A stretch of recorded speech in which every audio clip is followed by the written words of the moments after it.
Hello, everybody, and welcome back to episode 78 of the Everything Motor Racing podcast. Jacob, 78, please. Well, ironically, there's one that lost the title today. Poor old Joel Esteban. Yeah, that's correct. There was also Marcel Schrotter in the 125. Yep, on the Intuitive machine. And I feel like it might be wrong, but Damien Gigolov, I think, ran 78. Yeah, in the European Talent Cup. Yes. And Hiraki Akubu, who raced in the Moto E last year as well. But yeah, 78 is quite a rare number. All we got. Yeah, and now we've got Jacob Rossendeiler as well, who races in the JuniorGP. But yeah, 78, not very commonly used, to be honest. Who's Kenny Foray? Kenny Foray. Oh, he races. He's French. He's related to the other two Forays. There you go. I was testing you there. Well, he's 78. Yeah. Nice. Kenny Foray. Kenny. There's Kenny, and then there's... Oh, shit. You've got me on a thing now. There's Kenny Foray. Kenny Foray, Freddie Foray. And then they've got a younger brother called... that's escaping me. Joseph. Joe, okay. Yeah, no, maybe I didn't know that. Yeah. I don't know where you put all this information, honestly. What? I put it in the compartment of my brain where I forget any actual useful information. Got another one for you. Yeah. Hikari He just said that! Literally just said that. Oh my God. Sorry, I'm not even listening to you. I'm busy trying to do my own research. That guy then. Yeah. That guy. Yeah. That guy. Legend. Love him. Nice. Okay. Yeah, I hope you've all had a nice week as always. We haven't got Lauren this week. Don't know why. She just said she's going to sit this one out. We haven't got Lauren after months. Is that an option? No. But, months of begging and, can I come on your podcast? Please, please, please. And then she... Because I was back. Because I didn't know we could opt out. This might have set a trend. Yeah. Dad will just be doing it on his own in a couple of weeks. It's because it wasn't a race weekend. She was like, nah. Yeah, nah. All right, thanks. Nah. But we are a week away from the finale of the 2022 MotoGP season, which sounds mental given that it feels like yesterday that we were just predicting doing the preseason predictions for Rookie of the Year and things like that, and we're already here. We are at the end of the year. It's nearly November. Flown by. Yeah, ugh. I hate that. Yeah. I don't know how to feel about this season coming to an end. I don't really know. It feels like it's just started. Yeah, it's like just gotten good in a way, and then also, but like the other half of me is thinking, I just want it to be over. I just want to know what happens so I can get over it and then start again. Because the thing is, this season feels incomplete. Yeah, like the same as 2020 and 2021 did not, because Marquez was injured. But this season, he's actually come back, and since he's come back, he's been thereabouts. He's been good. He's added another dimension. So now it feels quite like what could have been about this season. Yeah, because we were excited, I remember, at the start of the year for Marquez's return, and predicting that he could come back because he said he felt good. And obviously we were predicting to see maybe wins and things like that. And unfortunately, obviously it hasn't come to fruition because he had to have another surgery. That thankfully it looks like this is actually the final surgery now. He's sorted now, basically. That's literally all he could take in it. Without this, he's fucked. Yeah. Which is it's basically like the last surgery of his career, I think, because if he has to have another one, that's it. I think he's done after that. I don't think he could physically have another one, could he? Yeah, Marcus has said that if he needs another surgery, then he's going to have to hang his suit up, really. So, jeez. Okay. Yeah, I wonder if that affects his riding, man. Nah, it's fine. It doesn't look like it, but he gives 100%, but he knows that if he will continue to give 100%. But as with every rider, they know that one crash could be the end of their career. So you just have to ride with that as normal, You just don't give a shit when you're 18, do you? You bounce. No. Like when you hit 28 to 30, you sleep wrong, you're broken for 3 weeks. Tell me about it. I got my 8 hours, but I did it wrong. Yeah. But yeah, so we've got 2 titles that could potentially be wrapped up next weekend. But before we get into that, we'll just get into some little tidbits, including the fact that Johan Mir is considering arm pump surgery ahead of the 2023 season after suffering severe arm pump at Sepang that saw him drop from the top 6 down to P19. I think it's going to be one of those things. I think that almost becomes a trend. Yeah, it's going to be a thing because like you can do it consequence free because like you basically just cut a sleeve off. It'll hurt, it'll sting for a while, but the payoff is it's like popping a bag in your arm, really. Yeah, the payoff is huge. I mean, I've raced and I wasn't even at a high level, and I'd have arm pump, and it's literally like it's the worst thing in the world because you cannot do a thing about it. Yeah, once your arm starts pumping, there is no combating it apart from surgery. So I think I wouldn't be surprised to see like academies like sending kids off to have arm pump surgery like preemptively at this point. Yeah, potentially. I mean, it just depends, obviously, because it's to remove the pressure in the arm. If you've not got pressure in the arm, you can't really, because it's compartmental syndrome, which I was looking, I haven't finished it actually. The video that 44 Teeth did with, what is his name? I can't remember his name. With Boovy after his obviously horrendous crash at the TT and how he lost his leg.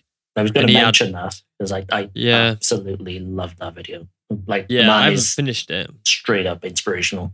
Yeah, for sure. But he said that he had like compartmental syndrome in like his thighs and all that. But I don't think you can actually like remove it until you've got it, if that makes sense. Well, the problem apparently with the forearms is like your forearm muscles are surrounded by a sleeve, and what they do is they cut that sleeve off. Danny Pedrosa had the sleeve removed. Yeah, that's what the surgery is to have the sleeve removed.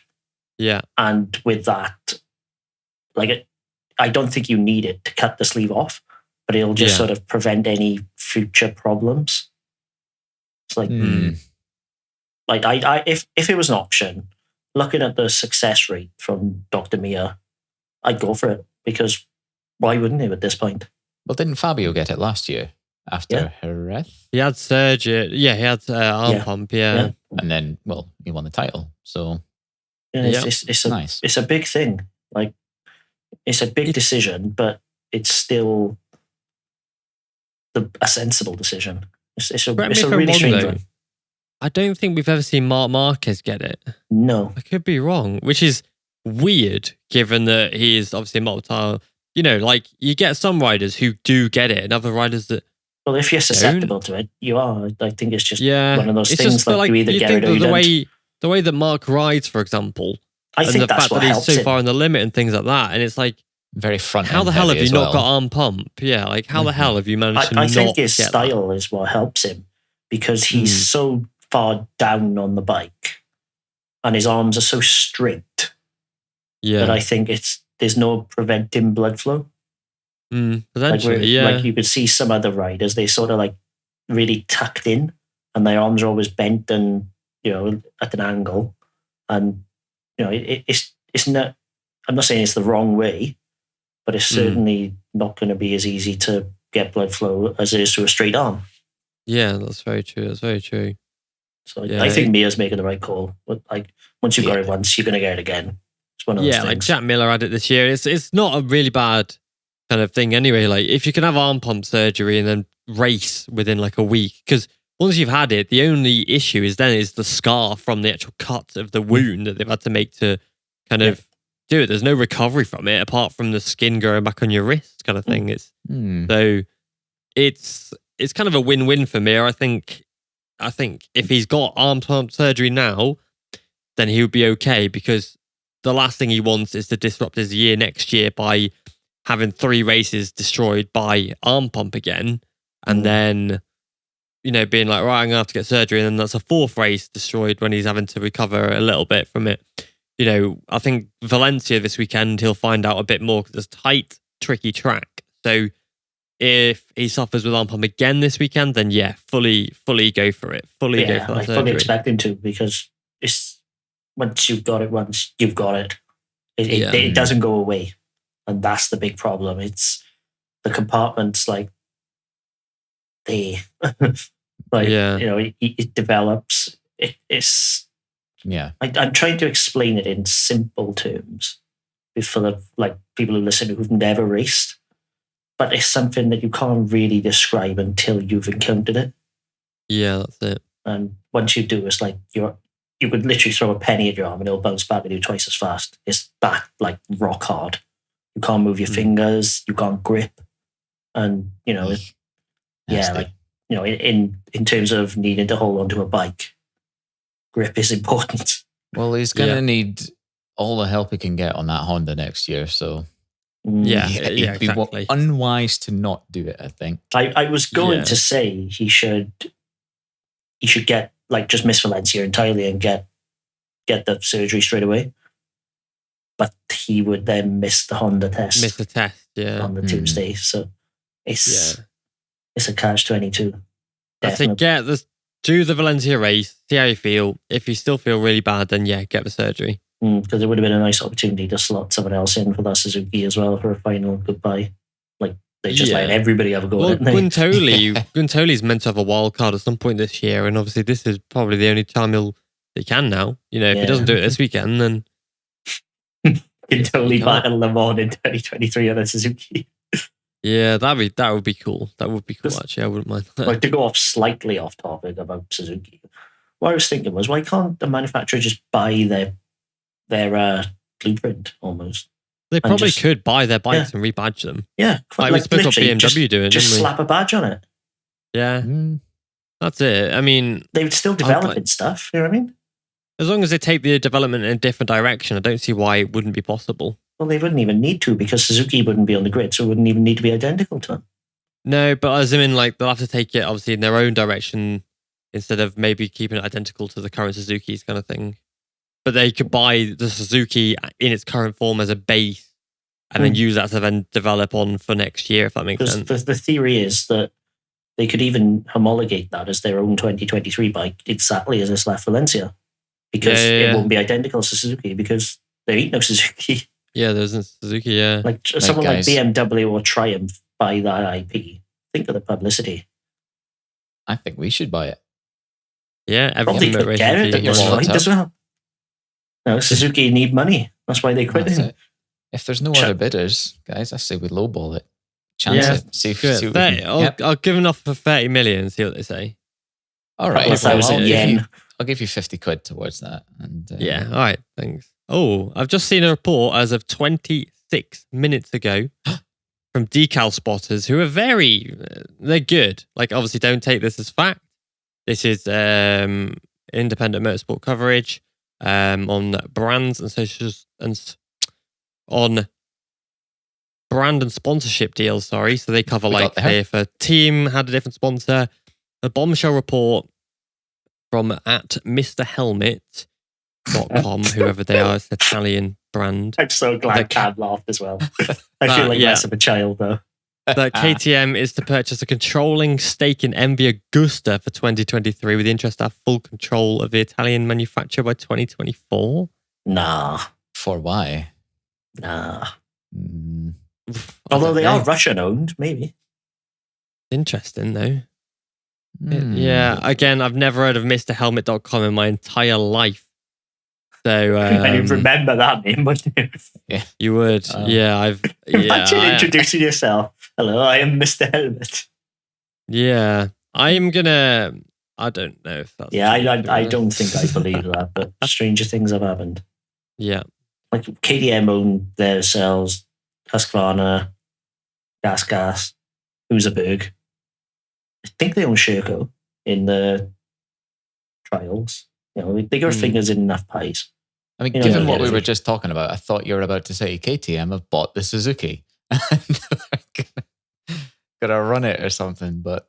Oh, can you imagine how gutted Miguel would be? Oh, man. But yeah, and today we had the finale of the JuniorGP weekend, JuniorGP Championship, which is basically like the European Stepping Stone Championships. So they have the European, or the Hawkers European Talent Cup, which they race basically like the older Moto3s. It's like the standard Moto3. Yeah. Instead of the RW. And similar ones like that. And then they step up into the Junior GP class, Junior Moto3 World Championship. And that is classed as an official World Championship. And then from that, you'll see a lot of riders then step into Moto3 World Championship. For example, Guevara was the champion the other year. Holgado was the champion. Fabio Quartararo won it twice. Or they can step into the Moto2 European Championship, which is what Carlos Tatai will race in next year for the SAG team, apparently. Harrison Voigt's making the step to Jet Moto2. Yep, to replace Alex Street in the Yamaha team. Yep. So it's a really good championship. And it's free to watch on YouTube. But yeah, we had the finale today, and the final champion was crowned. So this year we saw Guido Pini, the Italian rider, win the European Talent Cup this year. In the Junior GP, we saw Jose Antonio Rueda win it, which is something that he won ages ago. He nearly, I think he may have actually done it. I think he's nearly or actually doubled the tally to David Salvador in second place. No, it was 74 points come the end of it. It was a hell still of a gap. Nearly 3 race wins. Yeah, it was like not to be sniffed at. Yeah, it was because he has to drop some points in the last few races because of a big pile up. So yeah, there you go. Yeah, 238 for Rueda and 162 to Salvador. Yeah, weapon. And then Filippo Faroli was third, Asman in fourth, Angel Perez in fifth, Colin Vaya in sixth, David Alonso in seventh. Out of those top six of them, will race in the Moto3 World Championship next year, with the exception being Angel Perez in fifth, who is a rookie and is like 14 years old. Yeah, he couldn't go up even if he wanted to. Yeah, but he is winning races in the Red Bull Rookies Cup. Yeah. And is a huge prospect for next year. It's worth mentioning that the Junior World Championship is actually classed as a World Championship for a reason. Yeah, you get like an official World Championship medal for it. So Guevara, for example, is a 2-time world champion now. Yeah, like technically you're a double world champion if you win Moto3 after going up. Yeah. Like the top 5 in race 1 were all going up. And it would have been the top 6 if Alonso and Saidi yeeted himself. Yeah, Alonso stacked it last corner trying to make an audacious move and nearly skittled everyone out, to be fair. Yeah, it was on. Like, it wasn't It was big, but it was on. Yeah, he wouldn't have made it without contact, though, to say that. But so it was Jose Antonio Rueda who won the championship in the Junior Moto3 World Championship. He will race for the IO squad next year, replacing Holgado, who moves to Tech 3. Rueda also has the chance to win the Red Bull Rookies Cup next weekend. He's battling Colin Vaya for that one, who was 6th in the Junior GP. If Rueda does win that Rookies Cup, he will be the first rider in the history to win both the CEV/Junior GP series and the Red Bull Rookies Cup in the same year. It's never been done before. And if he does it, he'll have done it on different manufacturers throughout the season. Yeah, because he does. He rides a Honda in the Junior GP, which is incredible to think that Honda's winning races. And then the KTM, obviously in the Red Bull Rookies Cup. And he races for the Monlau team, which is another rider coming from that incredibly strong Monlau squad into the World Championship. And are both those championships counted as World Championships? Rookies isn't. But and then Moto2 European Moto2 champion this year is Lukas Tulovic, who will be racing next to Darren Binder in the Antact GP squad next year. Tulovic built up a very good season this year, thanks to the exception of Lopez and Aldegar making way of those first 2 spots of the year. But Tulovic was either first or second for every single race this year. He had 0 DNFs. And in, 1, 2, 3, 4, 5, 6, 7, 8, 9, 10, 11 races, he scored 255 points with 1, 2, 3, 4, 5, 6, 7 wins. Yep. And 4 seconds. He's finally made his experience count, Tulovic. Yeah, like he's been at it for a while. You know what I mean? The thing is, Tulovic did very well this year, but the rookie Senna Aegis in second place, who also didn't finish off the podium this year, in every race he finished, unless at the end. He had 2 DNS, one at Valencia and one at Algarve. But apart from that, it didn't finish off the podium. Like super race thing this year. Honestly, I think a lot of riders in the World Championship, without even realising it now, like in the Junior World Championship, owe Firmin Aldeguer a debt of gratitude because he's proven that you don't need to take the Moto3 route to get to the World Championship. He's now basically Firmin is single-handedly given the European Moto2 Championship a bit of prestige. Yeah, because he went because the European Moto2 Championship for a long time looked very bad because the level of riders that would win the championship would come into the World Championship and wouldn't do very well. You had like Edgar Pons, who won the championship, came into the World Championship, was nowhere, went back down to the European Championship, won it again. Yep, it was Jessica Raffine did the same. Jessica Raffine came up after winning the European Moto2 Championship, was nowhere, even got a Dorna taken away his seat. So he went back to the European Moto2 Championship, won it again, then came back up, again was nowhere, and is now not even racing. He does track days with Folga. They've got racing school now, But it's incredible, and they've also got a stock 600 championship in there, and there's a lot of riders in there. Thomas Strugdwick is racing in there, for example. Corey Tinker as well as a British rider. But for me, Danny Munoz, who lost his seat at the Cardoso racing team earlier this year due to financial issues, competed in that championship for the last 5 races of the season and won 4 of 5 of those and was second in the other one to finish 4th in the championship in just 5 races completed. Yep. It's not bad. Marco Tapia won the championship. Yeah. He's another who came from Junior World Championship Moto3. He was in the Leopard squad last year. He was a Leopard rider last year. And with that, he didn't have to go into Moto3. He could have taken a different route, jumped on the R6 for Easy Race, has won the title. Yep. Probably will get a Moto2 seat next year. It'll be on the European Moto2 next year. Probably Daniel Munoz as well, probably Alex Ruiz. You know? Why Munoz hasn't been put on a Cardozo's Moto2 bike is beyond me. Money. We did, though, see Borja Gomez race this weekend. He 7th. You may remember last weekend at Sepang, he replaced Jorge Navarro and did pretty well. And they put him on a Moto2 this weekend. And as Jacob just said, finished in 7th place on his debut, which is respectable. Yeah, I respect the shit out of that. Garza was back. Yeah, Garza on the KLX this weekend as well. And one who did really impress me this weekend was Roberto Garcia. Yeah, 15 years old on the Moto2. He was good last year, mind you, but to come 5th. Wasn't he the champion last year in the? No, he actually raced European Talent Cup all year last year. That for was the it. final round at Valencia. Hopped on the stock 6 and came 5th overall, of in between Moto2 bikes, and won the class. Yeah, and then Cardozo gave him a Moto2 seat, and he's been in around the top 6, top 7. As a 15-year-old, that is no mean feat. On a KLX, really good. He totally skipped the World Championship Moto3 bikes. Yeah, because he was literally a Talent Cup bike. And like Firmin, he skipped. He went straight from the European Talent Cup to the R6 to the Moto2, and now he's in the World Championship. He followed the Firmin Aldeguer path, which you can do now. Yeah, and it's good because the stock 600 class, you are racing against Moto2 bikes, so you can gain that racecraft. And it's difficult and it's cheaper to do so as well because it's a stock 600 class. So you're riding the stock bike pretty much with Dunlop tires on it. And you can basically just gain experience that way instead of paying like 100 grand for a Moto3 seat or 100 grand for a Moto2 seat. You can prove your worth on an R6 and then step over onto the Moto2, which is really good. And that championship, the CEV championship as it was known, is celebrating 25 years of success this year.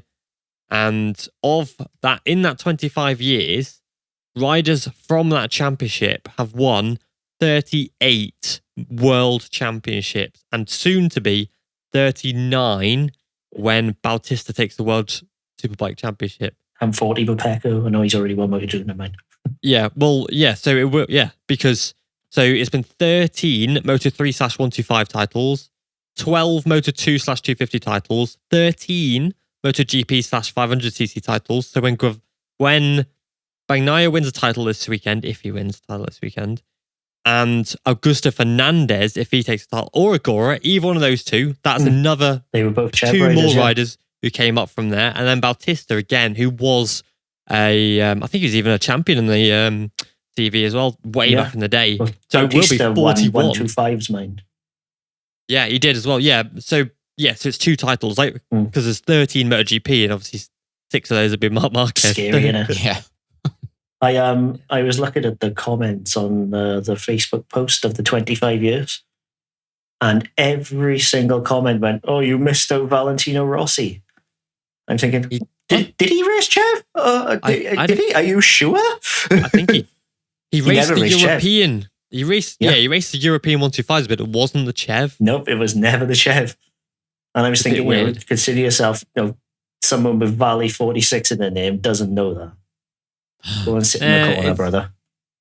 But yeah, I mean, Danny Pedrosa came from there. Lorenzo came through it. Marc Marquez obviously came through it. He only did 1 year, Marquez. Came 6th overall or 8th overall and got the KTM seat straight away. running the Ski Electric sponsorship then. Yeah, back in the day, yeah. Nice. So when you see those photos of the old young Marquez, he's got the red liver suit with the Ski Electrics on. That's in the CEV. And he's a proper shorty on it as well. Like he makes that KTM 125 look like a MotoGP bike. There's a photo of him on the podium in the CEV next to, I think, Bradle, and he literally looks like he just dragged a 7-year-old into it. Yeah, Bradle was fully grown hilarious. At that point. Yeah, with Bradle as well. Like those two go way, way, way back. Incredible. Yeah, 2000 and here we go. I'm going to put it in. It's mad that Bradle had the beating of him in the younger years. Yeah. Yeah, it's crazy. I put if you Google search, if you want to follow along, Marc Marquez 2007, and the second photo along, you'll see how much of a short ass he was. Who is that? Who's the other guy? Bradle. Well, I don't actually know. That's a Portuguese.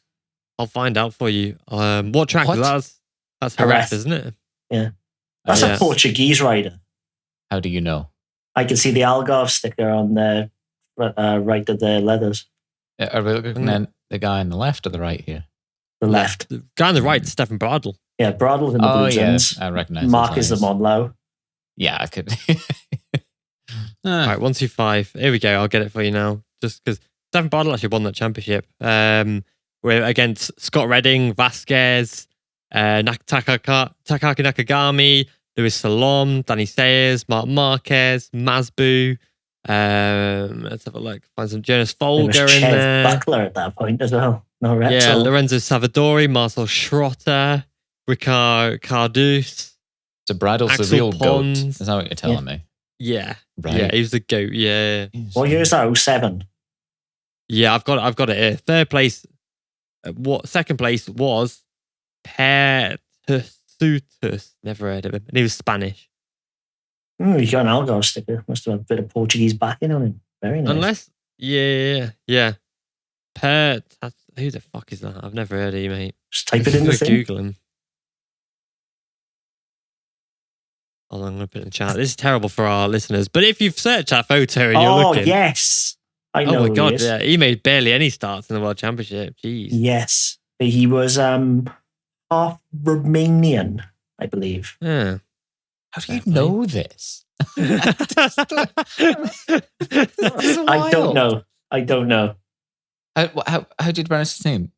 Perry Tutusaus? Tutusaus. Yeah. Tutusaus. Something like that. Yeah, I don't know. Well, I mean, he clearly was all right. Oh my God. Look what I've just found a photo of. This is terrible for our listeners, but I found a photo of that same rider with Marc Marquez in Marquez. Look. And Big Paul. And Paul. Oh my God. Vasquez, Jordi Torres. I've posted another one. Shall we go on? Winner? Who's that in the winning?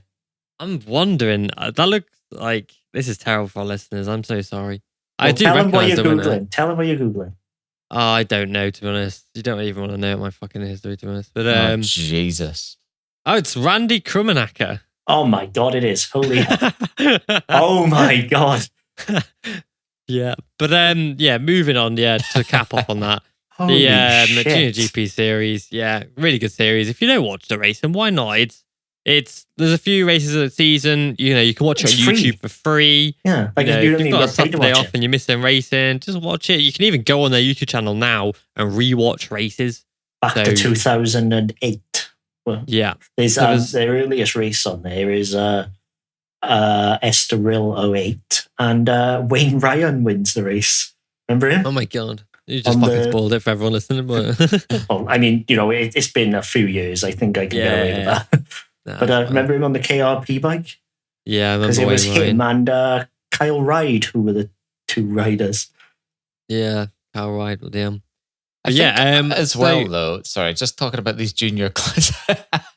Just talking about these junior classes again. Though, there's something special about. I find it really interesting, to be honest. Yeah, like seeing these young talents that are clearly like a bit special, and you're thinking you're doing a Jacob, and you're like, that's a future champion there. Yeah. Yeah. That's a future champion. It's interesting. It's weird. Yeah, because you go through and you see all of his names and you see riders who've won races in there. And even when you go back, say, 10 years, and you look at what their career's been, and they've never made it. Yeah. Like, and then you see riders who didn't. Either they fall by the wayside, or they're like, Tayo Furusato, and you just see them clearly becoming a MotoGP world champion within the next 5 years. And it's The like, thing is, though, course. Yeah. like in Chev, you can get away with pure speed. Step to the World Championship, you need everything. mhm. You need that's the money difference. as well. Yeah, money as well. But like you can be the fastest rider in the world in Chev and be mentally fragile. It doesn't matter because it's not the World Championship. It's not the big dogs. Yeah. Like there's like the top 5% of that field probably will make it into the World Championship. Yeah. So you can have a really off day and still come 6th, 7th, 8th. Mhm. Go have an off day in the World Championship, stepping up next year. You're going to be 19th, 20th, 21st. Yeah, it's crazy, isn't it? Like, I've got a list here, right? I've just found a random year from it, just for those who actually are genuinely interested in this, just looking back. So I've gone to 2011, the 125 series, just as a random one, right? There Which are series is this, 42 sorry? entries. Sorry? Which series Chev. is this, Sonny? The Chev 125. 2001. It would be under Chev Buckler. at that 2011, 125. So I've got 42 entries in there, right? And the talent, man. So you've got Alex Rins, who won the championship, with Marquez Alex in second and Francesco Bagnaia in third. They did a 1-2-3 as teammates for the team Catalunya Caixa Repsol. Yeah. Then boys did a 1-2-3.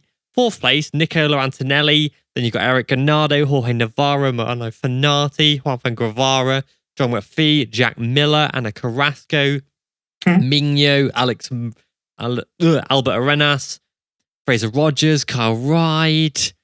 Like the They would talent, both Arthur be on the Sittis, KRP bikes then. Ertl, Wayne Rainey, Andrea Montavani. No, Wayne Rainey, Ryan Wayne, Andrea Montavani, Brian Shelton. All riders. Even getting lower Tara in Sanchez. are still extremely recognizable names. Enzo Boulom's there. Oh, God, Florian that's a throwback.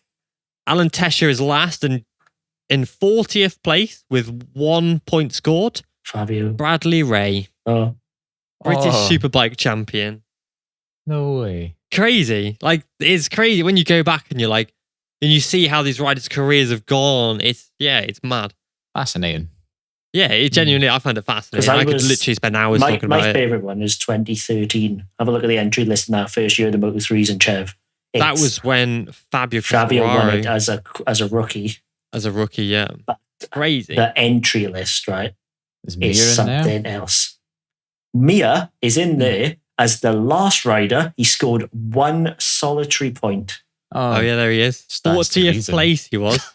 Johan Mir, 40th place. What? The Mir Racing squad. Yeah, Crazy, isn't it? On a Mia Racing chassis, I believe, as well.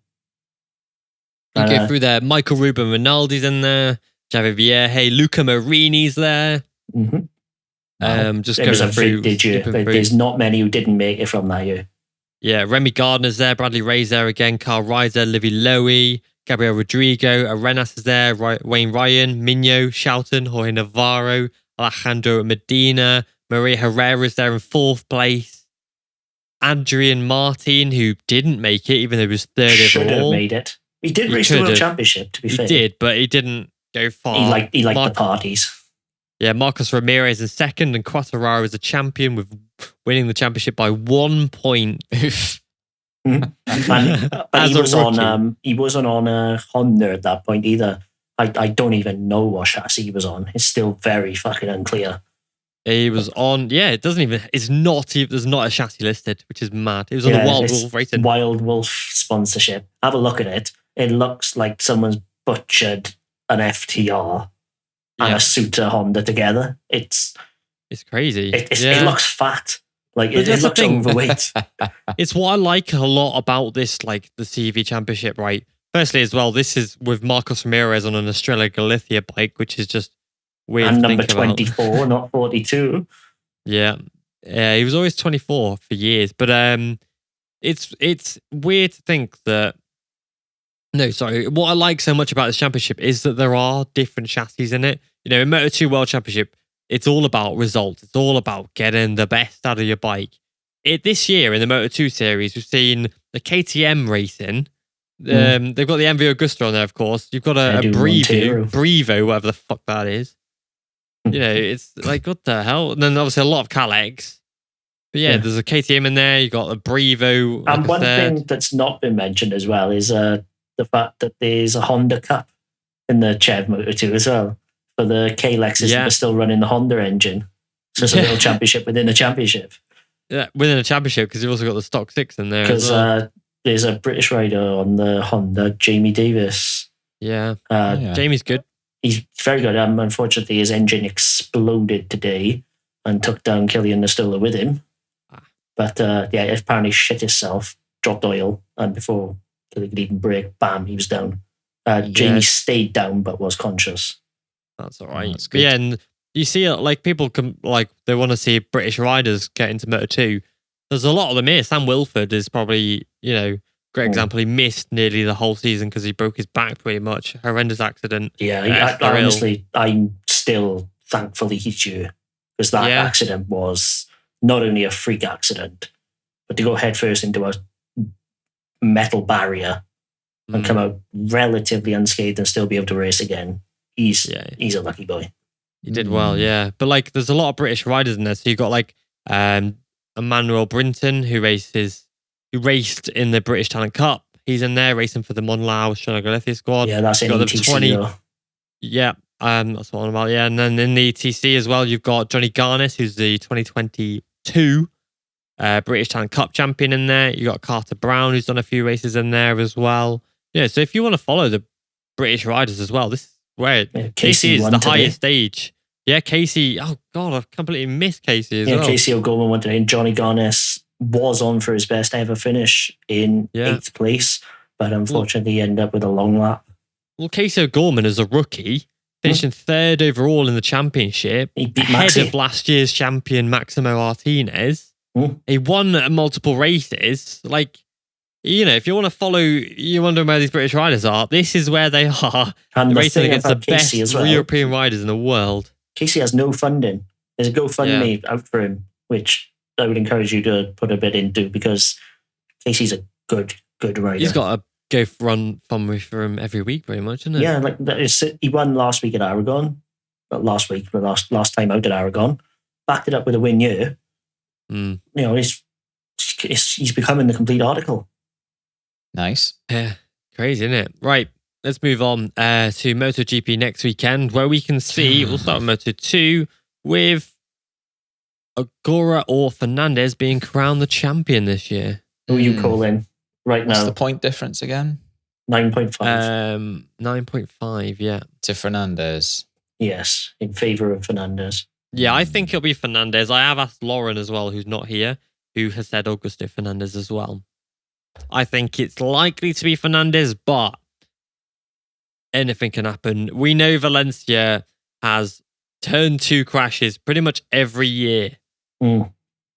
Like, he could get skittled. Anything can happen. So it's, but I do think Fernandez has been the strongest second half of the year. I did like a thing the other day because I was praising Alonso Lopez and how amazingly he has done this year. And since Le Mans, when he made his debut, Augusto Fernandez has 60 more points than Ogura in second from Le Mans, which is monumental. Le Mans was a while ago. Yeah, it was a long time ago. The so thing it's is, 60-point gap. Your season doesn't start on Le Mans, that's the issue. That's it. And his mistakes and errors beforehand, where Agura was able to capitalise, has meant that that 60-point gap is now only 9.5.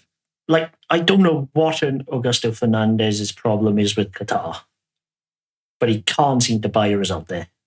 No. And it always puts him on the back foot for a championship charge because he's coming out of there fucked from the off. Yeah, I don't think he scored a... Like, look at last year. Take it out, battling for 14th with Stefano Manzi. Took Manzi out, not the other way around. That's not the start of a championship charge, is it? This year, he didn't... I want to say he DNF'd? No, he got 4th this year. Oh, fair play to him. That's like 14th, that's an 14th anomaly. last year. Retired the year before in 2020 and got 5th in 2019. I don't know what his issue is with the place. But what Fernandez is going to turn up next year, I don't know.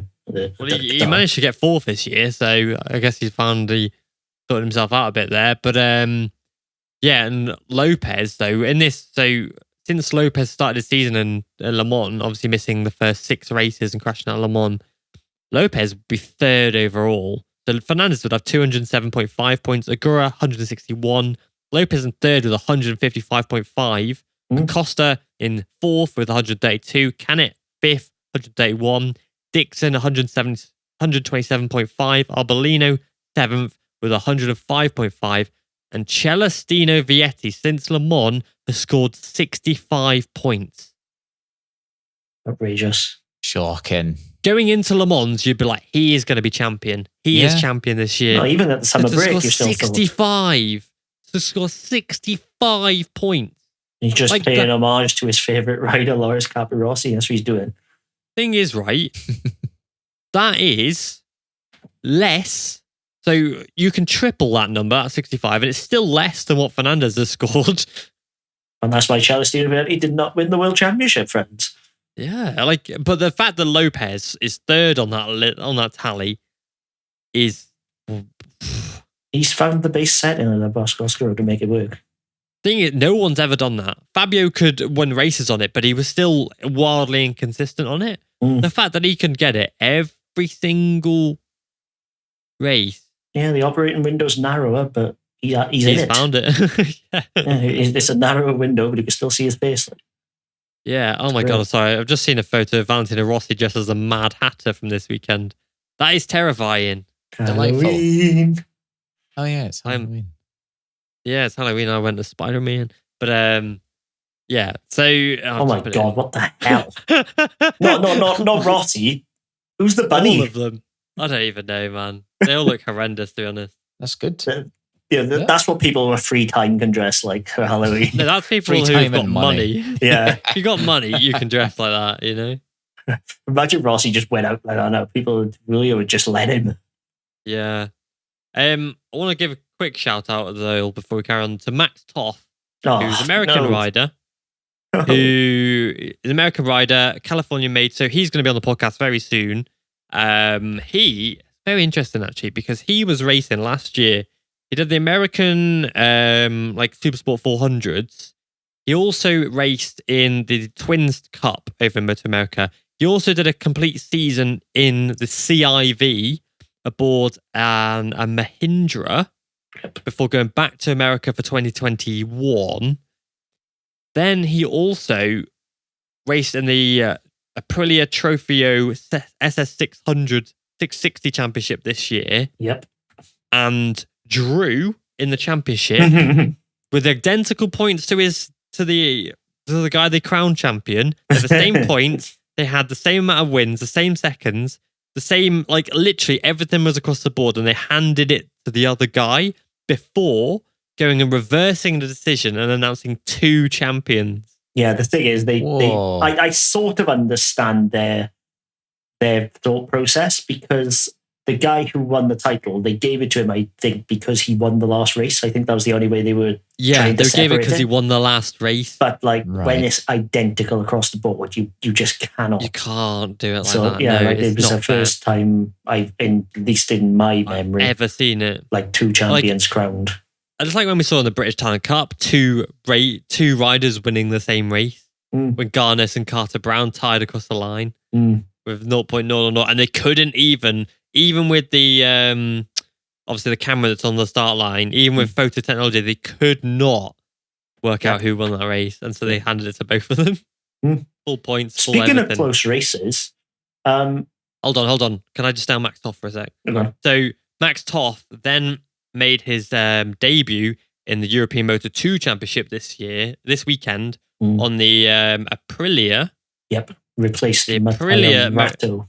Yep, on the Aprilia Moto2, which is of course a rebadged Kalex, of course. Yep. Mm-hmm. But it does mean that maybe we could see an Aprilia in the World Championship Moto2 as a rebadged, of course.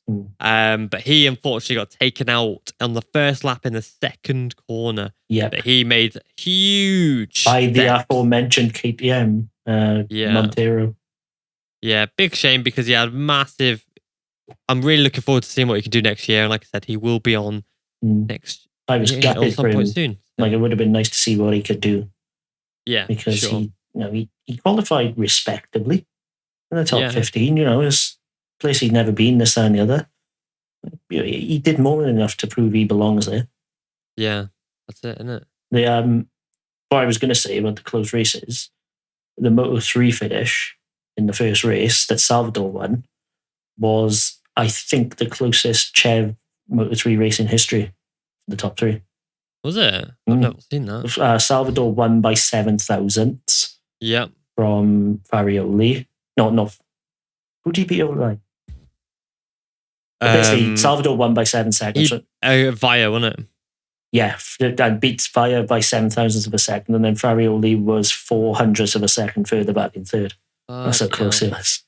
It's like, if you like Moto3 racing, this is just like extra Moto3 racing. And of course, it's worth pointing out that the winner of the second race, the final race of the Chev season, we're going to see him in the World Championship wildcarding. David Almanza. And Alberto Ferrandez also got the podium, his first podium in Moto3. He started the year in the European Talent Cup, moved up halfway through, got his first podium, and it was a double podium for the Mia Racing team. Yeah, which is crazy. Honestly, that second race, Almanza is going to do something. He's going to do bits this weekend. Almanza, I would not be surprised to see him podium, genuinely. So before we do our predictions, we'll do our predictions a bit. So going on to MotoGP, is it going to be Pecco or is it going to be Fabio? If Fabio does this, he might as well drop the mic, go home, helicopter in his dick around the paddock. It's that simple. There's no way. If Fabio, the odds, I'm going to check. I'm going to see if they have got odds on the betting app. The only way Fabio is winning this race, right, is if everybody just suddenly decides in the paddock that they collectively hate Pecco and move over. Yeah, or knock him off. Or wrestle Pecco to the ground. Oh, he's gone missing. Tie him up in a chair somewhere and just let Fabio win. Because I can't see any other scenario, even if Pecco decks it, where Fabio wins. Yeah, they're not even offering odds. So the odds they've got it for Moto2, so it's for Fernandez 1 to 6, 1 over 6. I don't know what it is in the other variant. Sorry, that means Agura, if you put £6 on, you get £1 back. Yeah, and then Ayagura is 7 to 2. So for every £2 you put on, you get £7 back. So the odds are very heavily in the favour of Fernandez. There. Basically, if you put money on Pecco, if you put £1 on Pecco, you probably get £1 and 1 pence back, including your pound that you put down. I can't even get odds. It's 4 to 1 for Agura on somewhere else and 1 to 7 for Fernandez. They're not even offering odds on Bagnaia to win the MotoGP Championship because it's that low. I'd love to see. Hold on, let's see. Honestly, I cannot foresee any possible scenario where Fabio Quartararo can win this race. Through Ducati's first ever lockout last year, bikes better this year. More Ducatis on the grid. Team orders, wah! Shut up. It's going to happen. It's not gonna go Fabio's way, unfortunately. If Fabio wins this will be the single greatest achievement in sporting history, period. Oh, they'd be mental. Like, this is Leicester City winning the Premier League odds. You know what I mean? Well, on that, I've just found one that's got Alonso Lopez 5,000 to 1. So, but that's what Leicester with 5,000 to 1. I wonder if those people have seen my tweet where Lopez is third place and base their odds on that. I've got odds for the MotoGP Championship winner, but these I think are old. Because they're offering it 20 to 1 for Fabio to win. Depends if they want to fix it. Oh wait, here we go. I've got it. Yes. Okay. Right. So this is showing all the championship, all the odds. So we've got 1 to 100 for Pecco to win, and then Fabio, it's again 1/20. Yeah, literally, you put 100 quid on Pecco, and you win a quid. Yeah, you get your £100 back and a pound on top. And a pound. Yeah. That would be a horrible way to lose 100 quid as well. If it didn't it would. Oh my God. Yeah. You feel like an idiot. Yeah. The Leicester winning the Premier League is the only thing I can think of that even comes close. Like, the only other thing I think that was probably so wildly out of favour was probably in the Rugby World Cup where Japan beat South Africa. I don't know. That's literally about as unexpected. Like that. Yeah. What, Japan playing South Africa? Yeah. That's totally something I'm backing. Yeah, but bloody Wales and their fucking rugby. They weren't even in Wales' group. No, so I just... with all the ingredients and the circumstances, this would be the greatest comeback in sporting history. Even better than Pecco coming back from 91 back. Nah, Pecco's 91 back. Yeah, but it means fuck all if Fabio wins the title. True. Yeah. Fair point, touche. Yeah, I mean, they'd definitely be up there. I don't know if it would be greatest of all time, but they'd definitely be up there. Lauren has said Fabio will win the championship. No. I can't believe a Fabio Quartararo fan would say that, What? I mean, I want it to happen, but it's not going to happen. I genuinely want Pecco to win it at this point. Just so that we can see how he copes with being a champion next year. I'm very interested to see how being a champion is going to make him react. Is he going to be better? Or is he going to buckle under the pressure? Because, like Fabio, he's not had the ingredients, but he's buckled under the pressure of retaining his title. Will Pecco did do in the same? first half of the year. I mean, he really came out like a champion. It was only when Ducati caught up. Yeah. But then the real pressure started. They cranked it up to 11. It's very easy to win a race when nobody's breathing down your neck. I don't know. Bastianini came out strong on the bike that was piling on the pressure at the end of last year. I mean, I don't think he was ever a threat, though, was he? Like a genuine title threat. The fact he's still in the mix is more due to Fabio's failings than Bastianini's winnings, in my opinion. Because he shouldn't have been in touch before with 2 races to go, with his form being like a yo-yo. Who, Bastianini? Yeah. And then he could still get third in the championship, though, which is very impressive. I think he probably will, to be honest. Yeah, I can't see Aleix getting it, to be honest. If Aprilia's going to perform anyway in these final few, it's going to be at Valencia. It's a very Aprilia track. There's not many straight line braking, which is where Aprilia are suffering at the moment. They're very good on turning. They can, they've got excellent slow speed acceleration now. This is an Aprilia track on paper. That's probably what I'm going to be watching most, to be honest. Between Bastianini and Aleix. Well, that'll be the battle for the win, in my opinion. Yeah. If they are together, it'll be for at least the podium. Because as Jack Miller said, there is a lot of money on the table if you finish third in the championship. So it's interesting to see. I think I'm putting my money on it being Bastianini that gets third overall. But yeah, I think so. anything can happen. Honestly, anything can happen. I genuinely think there are equal arguments for both. Like, there's no strong contender to be better for third one way or the other. I think recent form, though, it's in Bastianini's, it's swung his way. But yeah, Valencia is weird, isn't it? It just that's where the problem is. Like, yeah, you can carry weird form into Valencia, win. You can carry the form of your life into Valencia, 14th. It just it's why I love it. Like, everybody hates it and says, "Oh, this shouldn't be on the calendar. Replace it. Shouldn't be the season." I hate Valencia. No, I fucking hate it. It's shit. But I don't see why when it does what it's designed to do as a season finale. It's not straightforward. It just sucks. Like, it's not glitzy. It's not glamorous. It's just some shit track. It's a challenge, though, isn't it? Yeah, but you can't ride, like, you've got the best bikes in the world, the fastest bikes in the world, these unbelievable machines, and you're putting them on a go-kart track. Well, that's even more of a challenge. It's why it's why a challenge. It's more balanced, because rider talent shines through more than bike. Of course, like, it's a challenge, and I fully accept that, but surely we want to be using the capacities of these amazing bikes and not just numbing them down to 70% of what they can do. But then it puts the rider at 100% and brings out more rider talent. Yeah, of course, but it's not like Sepang, is it, where you can just chuck a Ducati into 6th gear and hold the throttle on, and it's job done. You need to ride the place. It's nice to see a shorter straight kind of thing. But we're not going to see any ride height devices. No, but I do like to see, like, because Phillip Island's a bigger track. It comes across as a bigger track anyway. And like these smaller tracks, MotoGP bikes are outgrowing them. And MotoGP is trying to become this new thing. They've very much followed in the footsteps of F1 with a lot of things. I think maybe it's time to just, for me personally, I know obviously you're disagreeing with me and I fully respect that.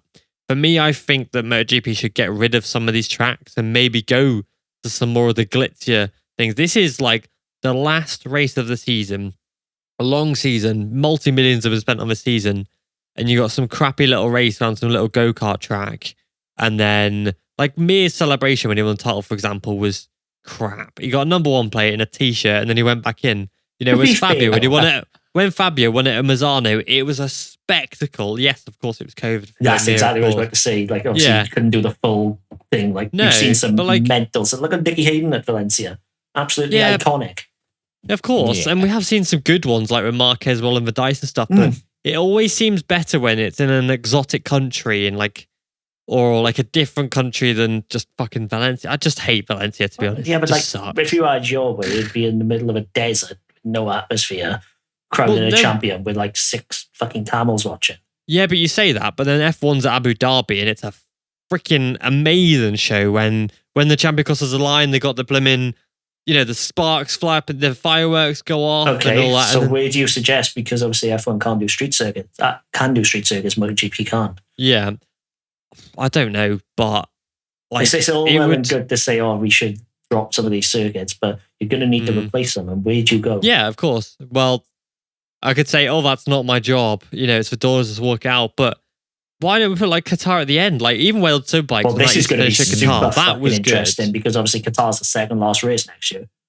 Yeah, exactly. So and I would prefer that. Very interesting if someone wins the title. I think that would be great. I think that would be freaking awesome. Yeah. It'd be weird. Why they started in Qatar? I don't know. Just start in Argentina and Qatar, then go to Europe. But yeah. I want to see them at Spa. Spa would be yeah. Now that it's prepared for bikes. Spa is one of my favourite circuits ever, but I do not, for the life of me, ever want to see another motorcycle race around there. Oh, yeah? It's too dangerous, man. It just is. Like, they've made bike improvements and someone still hit the wall at Eau Rouge when they came off. Yeah. It's just too dangerous. It's like Suzuka. I'd love to see that back. But again, it's just too Suzuka dangerous. As a layout is one of the best ever. It's fucking incredible. But as a circuit, it's just so dangerous. I hate the place. I love the track. I hate the place. Well, I've been saying it for a while. Why don't we get Kyle Lamy back on the track? Kyle Lamy's the only calendar. track I think used that would meet MotoGP's modern day standards. Or even Estoril. Estoril, as we saw, or I mentioned earlier with Wilford, is the problem. The barriers are far too close. Yeah, but that's the thing. Like, World Superbike still races there. Yes, the barriers are close, but barriers are close in some of the races MotoGP go. You go on that long straight at Motegi, the barrier is right there. Yes, but that's a straight. Not coming out of a corner exit. No, yeah, we came out of a corner onto a small straight before going right. You come out of the last corner onto the straight like Motegi is terrifying. And bloody DeAngeli smashed into it a few years ago. And like Motegi's terrifying because if you come off wrong, you're going to hit a concrete bridge. The bridge, it's Motegi terrifies me. So why can't we have Estoril then if Motegi's there? Well, I said I would take Motegi off before Valencia. I just hate Valencia, to be honest. It's like just Kyle Lamy, yeah. Donington, yeah. Bring Dono back, 100%. Fuck Donny. Donny's shit. With these bikes, the racing would be spectacular at Donington because you cannot set up for Donington. Where you set up first half of the lap, you're compromising second half of the lap, and vice versa. Yeah, it'd be a hell of a spectacle. I'm just fed up with Donington because I've been there far too many times this year. Again, Donington is a circuit layout. I know. It's so good. But there's just certain bits that are just Donington. Yeah. It's not World Championship level, like the facilities, everything like that. It's just not World Championship level. Yeah, you can't have an elite level sport really going there, can you? You can't have an elite level sport going to bloody Valencia, Well, but it's Spain, so yeah, and they've got the end of season awards there, which is great and all that. But it's like, again, and that's glitzy and that's glamorous, but it's just Valencia, man. I think you will have some supporters about Valencia, but for me, I think it's one of the better tracks on the calendar because you have to use every bit of rider skill that you have. Yeah. There's no break. Every single corner on that track pretty much requires perfection. You make one mistake at Valencia, you suffer for it 6, 7, 8 corners later. Not many circuits on the calendar can say that. If you go wide at turn 4, that dive on the right, you're coming out of there. You will probably lose 3-4 positions in a battle, and you will not get a chance to make it up until probably turn 15 or final corner. It requires so much skill that I think it's a very underrated place. Fair enough. So it's hard to I can see your point because it's a tiny, it's designed to be crammed into a tiny place. That was the whole point of it. Yeah. But at the same time, to get Valencia correct, you have to be extremely skilled. And it ain't for everyone. Yep, that's it. Right. Yeah, move on to predictions because I'm actually hanging. I've had a total of 7 hours sleep over this entire weekend. So and it's not even flyaways anymore. Yeah. You need to grow up. Having a social life. Sorry, yeah. I went out for Halloween. I didn't get back till 5. He's still wearing his mask. Not even can see it. I wish. I wish. I've got it. It's behind me. My Spider-Man mask. Yeah. So if you kissed a Spider-Man, you know who it was. Yeah. And you now have a chronic disease now. No, anyway. Who kissed me? It was Peter Parker. Hey, Peter Parker gives everyone HIV. Fucking wrong with you? Bloody hell. I haven't actually got HIV, I just want to say. What is really wrong with this guy? My brain is just not going to function very well now for the next 10 minutes. This guy's just family show. Come on. It's not though, is it? Come on. We've got Jacob on here. It's never family, is it? No. Anything's the opposite. Right. So, Cameron, can you put the thing here, the audio? I'm doing Cameron's a trick. For the predictions. Actually, no, don't put it there. Don't put it there. Right, okay. You keep this bit in there. It's funny, isn't it? Yeah. So we're going to do predictions now. Hey, yeah, I'm lagging now. Oh my God. Yeah, we're going to do predictions for the last round of the season to see who is the best predictor of the year. I also am formulating a plan.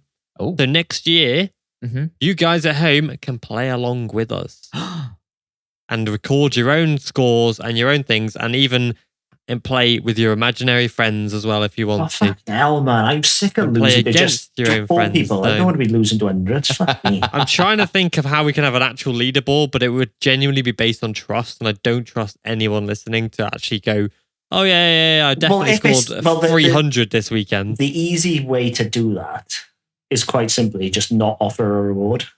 So there's literally zero incentive apart from dick waving. Yeah. Well, if you can get people to submit answers before the weekend actually happens and only count those ones that came in before. There's probably an Excel macro somewhere out there. There's definitely a way. Google Sheet or something. We could make something happen. Or maybe we'll even just create an Instagram or something. Nah, fuck that. So the way the points are scored is you get a point if you predict pole position. You get a point if you predict a rider on the podium in any position. For example, if you predict on-shoot to be third, if it's your second, you get a point. You get 5 points if you correctly predict pole position in all 3 classes. You get 5 points if you correctly predict a rider on a podium. For example, if you pick on-shoot, finish third, he finishes third, you get 5 points. If you correctly predict the winner, you get 10 points.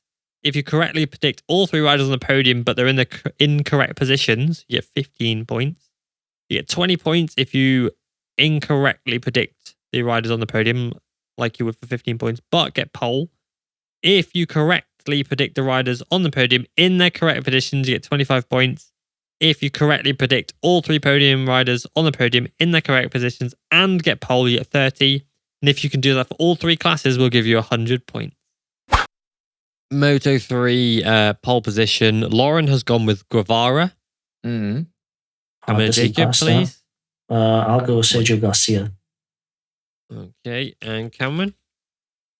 Well, Valencia. What's it? The way I just had a wee look at the forecast there. It's actually meant to be all right.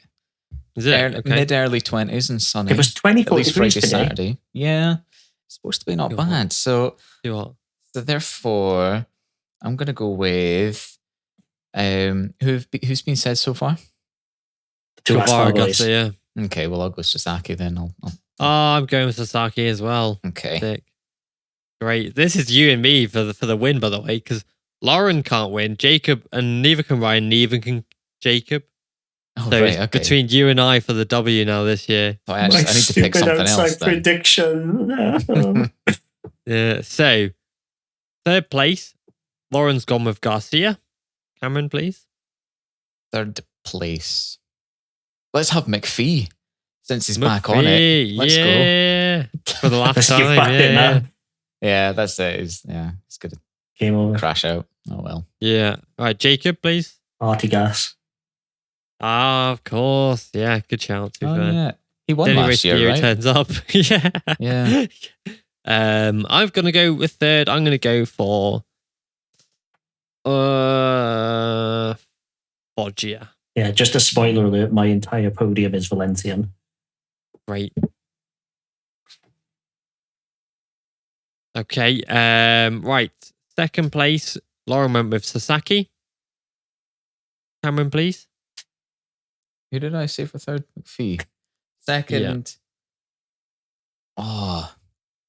You know what? Just because like the points are on the line, I'm gonna go Moreira. Moreira, okay. Yeah. I don't know. He's been like sniffing at a podium all year long, and just because I've got to pick something different, otherwise, well, I'm second, so might as well. Yeah, that's true. Yeah, and Jacob? Masia. Yeah. So I think you can see who's winning. No. Garcia. Okay, fair enough. All right, second place for me, I've gone with Guevara. Okay, Cameron. No, Lauren's gone Guevara to win. Cameron, please. Did you go Guevara second? Yeah. Oh, wait, have we picked you? All right. If Guevara dubs, you get more points. That's true. Yeah. I just don't think... I think Guevara's just chilling out. I think he's like, whatever, I've got it now. Yeah. But then it is nice to win the last get the last race of the season. But yeah, I think I don't know. I think he won't push it that much. I think he'll maybe just be like job's done. First, let's have Foggia winning to cap off the most disappointing season ever. Winnow DNF. There it is. Yeah. Jacob's gone with Garcia. And I have gone with, I'm going to keep tradition going. I've gone with David Almanza to win. I would love to see card. it. But I can't see him podiuming, but I would not be surprised, genuinely. I'm just putting my balls on the line because Artigas got on the podium a few years ago, batting for the win. Chanon Su did what he did. Roreda did really well last year, to be fair. And then Almanza's racing with the team he's on all weekend, all year long. He's won the race this weekend. The times in the Junior GP series are very close to the World Championship. And he'll be on last year's bike, which is by all accounts, which is the same bike. It's the same bike as this year because they're locked until 2024. So it doesn't really matter. A couple of subtle differences like forks, etc. Yeah, it will be like the difference is minuscule. Right, but the margins are pole position Moto2. I've gone with Agura. Jacob, please. That's bold considering he wasn't even due last year. Yeah, exactly. I'm gonna go with Aaron Canet. Aaron Canet, nice. Okay, and Cameron? Acosta, please. Nice, the go. And Lauren's gone with Fernandez. Lauren has also got Acosta third. Cameron, please, for third.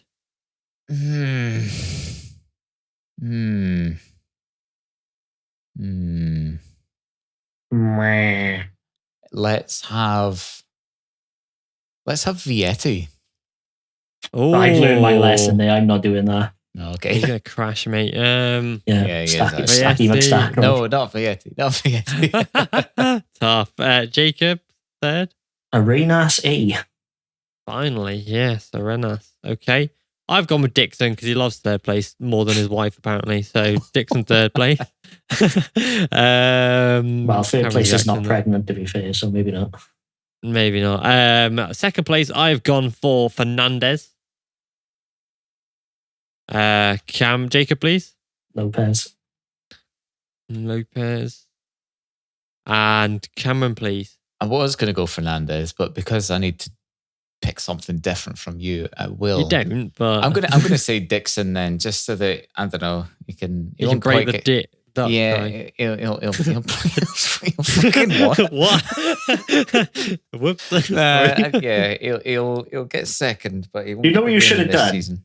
What should I have done, Jacob? Predicted the exact same thing as Deck Bar 1, just to piss him off if he won.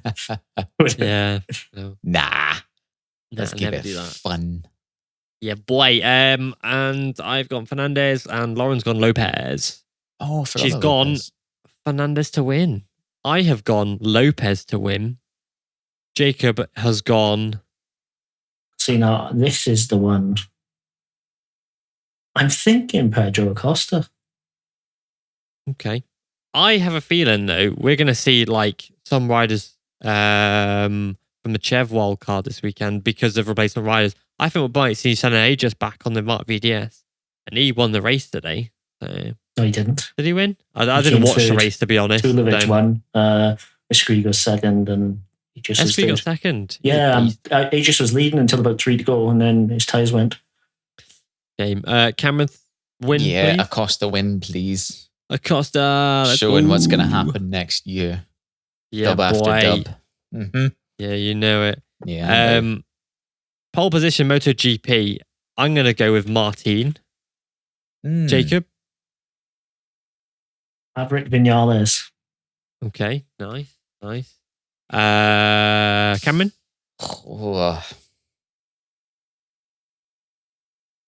Gonna be fairly nice weather. It's hard to argue with Martin, but since you've picked them, I'll go with Bastianini, please. Oh, there's a safety car in F1. Alonso's broken again. Oh dear. No. Lauren went with Zarco. Third place, Lauren picked Bastianini. Cameron, please. Binder. Oh, you bastard! Nice. All right, then. Jacob. Fucking hell. We'll see as how he's just pissed on my chips. Soggy chips. Oh, yeah. Bezecchi. Okay. I can't spell his name. Third place, I'm going to go for Miller. Right. Second place, I'm going for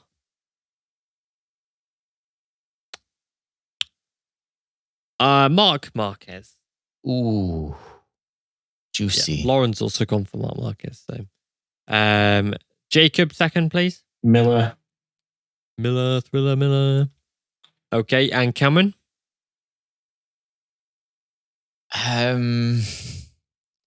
Everyone's so good, man. I know. Let's have Rins, Alex, please. Rins, nice. Okay, I respect it. Have you got a list of all the riders up because you can't remember who they are? Well, yeah, it just helps my little brain just sort of actually see them mapped out because obviously I know who they are, but I'm just like, oh yeah, of course, yeah, yeah, that guy. Who's that yeah, guy? Yeah. I should have said Crutchlow. Anyway, sorry. Oh, imagine that. Lauren has gone with Quartararo to win the race, of course, because she believes he's going to be champion. So I would be. It's his only option. She didn't. Yep. Cameron for the W, please. Yeah, I'm going to say Fabio just because I want to will it into existence, please. Okay, fair enough. Jacob. Vinaya Bastianini. And I have gone with. I'm typing Bastianini at the moment. Bagnaia to just stamp it into the ground that he is the deserved champion. I think he's just going to play it safe, see and cruise around to a 5th, 6th. I think he could play it safe and still win the race, to be honest. I don't know. Then. He's fan playing it safe. He normally ends up on the deck. Win. You know what I mean? Like it's a worry. Like he needs to be full chat or he's vulnerable. That's true. Yeah, but he also goes quite well around Valencia. He won it last year, didn't he? Mm-hmm. Just how is the leading pressure going to affect him? Like you might as well just pull a Danny Kent come 13th, didn't he? Oh, to confirm, when I said Binder, I meant Brad. Okay. Shit! I did write Darren. Sorry, I'll change that now. Imagine if Darren Binder did win it though. That would be the weirdest thing I've ever seen. I hope Morbidelli does well. Hope it I hope so. I hope that he's. Can you imagine? Right, one race thing. Echo crashes out first lap. Morbidelli moves over for Fabio Kim to win the race at the final round. I bet team orders would be fine then. Delicious. Franco Morbidelli was told at Sepang to move over for Fabio Quartararo on his dash, but it never got reported. So everyone's going on about these Ducati team orders, but Yamaha are fully using them and forcing Morbidelli to get out of the way of Fabio. But there's only 2 Yamahas. It's not going to make any difference. Oh my goodness. Anyway, so yeah, Franco Morbidelli was basically told to move over. How is it any different to Ducati? Like seriously. Fabio was already past him by the time that he had done it. So yeah, it didn't affect anything anyway. But it's like, how is it any different to what Ducati are doing? Ducati are just doing it on a much grander scale. Yeah. And I've said previously, they supply 8 bikes. They deserve to reap the rewards. Well, that's it. It's just, I think people are just worried about the fact that such a large portion of the grid is under the say-so of a couple of people, do you know? If you are to believe that it's, But at the same time, it's like Yamaha are fully prepared to do it also. Where's their flag? Well, why do they get a free pass just because they built such a shit bike that only one guy can ride it? It's baffling. It's probably maybe because it's not very well known, to be fair, that they are employing team orders, but... Well, now you know. Now you know. Welcome back to Did You Know? Yes. I think that's all we got time for. I kind of need to go to bed, to be honest. I'm like hanging. This is a shite podcast, but fuck it. We all just prepare for next weekend. Yeah, I enjoyed listening to this one. We're back next weekend with 2 new world champions and hopefully Lauren back. But I hope you enjoyed listening. If Fabio doesn't win, she ain't back, is she? No, she's going to cry. Good point. Yeah, I'm going to be I'm going to be busy sobbing. So, Yeah. sorry, everyone. That's fine. Me too, but unrelated. Maybe you've enjoyed listening. We'll see you next time. Bye Ciao, bye. ciao. Goodbye.